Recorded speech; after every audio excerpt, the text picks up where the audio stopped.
Pozdrav svima. Evo ovako danas da uradimo to što smo trebali da uradimo pre mnogo godina, već sad 5, kako postoji kanal. To je da objasnimo kako je kanal nastao i zašto je nastao. Te 2016. godine nalazio sam se u Pančevu u 72. Šetao sam sa nekim kolegama i tako smo pričali, pošto je tu dosta bilo ljubitelja boravka u prirodi, kako i šta bi moglo da se organizuje za nas, ali i za ljude koji bi želeli da nauče nešto malo više. Pa smo tu pričali i bilo je dosta tema i dosta predlaganja. I to nikad nije zaživelo, nažalost. Jer smo živeli u različitim mestima i nikako nije moglo da se organizuje, da se nađemo, nije bilo vremena, tako da sam ja pristupio već te 2016. godine da probam ja nešto sam da uradim sa ovim mojim drugarem koji snima, koji je isto iz Šapca. I znači počeli smo sa kanalom. Većali smo prvo koje ime bi moglo da bude kanala, da bude onako upečatljivo, ništa napadno, ali da ima opet nekog smisla.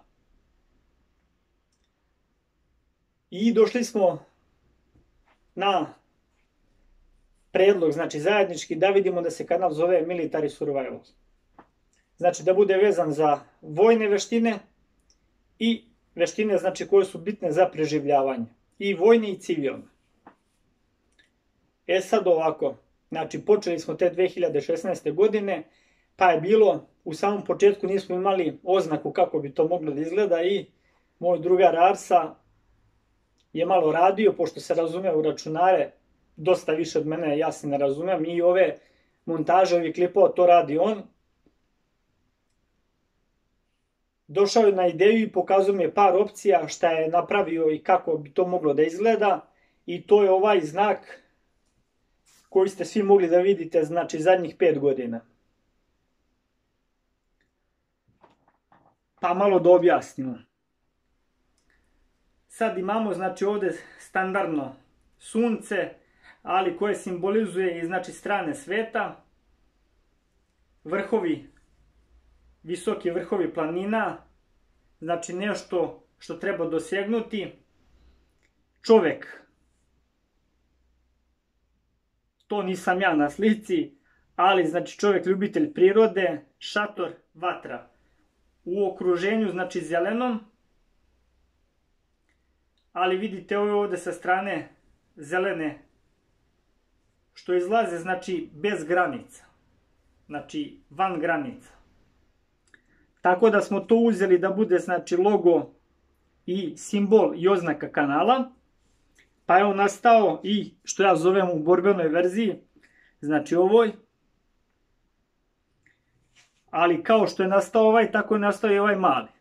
Znači ima ih u ove 3 varijante i to je to. Sad da se vratimo na suštinu. Poenta cijele znači priče ovog kanala je bila da ja prezentujem veštine preživljavanja i neke vojne veštine koje mogu da se prikažu civilima i da zainteresujemo omladinu, pre svega decu, da se posvete prirodi i da se vratimo onom iskonskom. Jer smo mi svi po postanku živeli znači u predelima planinskim, šumovitim, pored reka, i ovo sve sad oko nas što vidite, to nam je nametnuto. I ja to volim da kažem, nije od Boga. Zato dolazi do raznih problema, ali sad ja neću ulaziti u to, to je već tema za sebe. Tako da sam želeo da približim ovo na moj način, da izložim najviše za omladinu, znači za decu. Jer ja šetam po raznim šumama i planinama i nažalost za sve ove godine retko sam video nekog u prirodi, verujte mi. Znači kod nas, ja sam iz Šapca, Cer se nalazi na nekih 20 km, za sve ove godine sam video par puta ljude.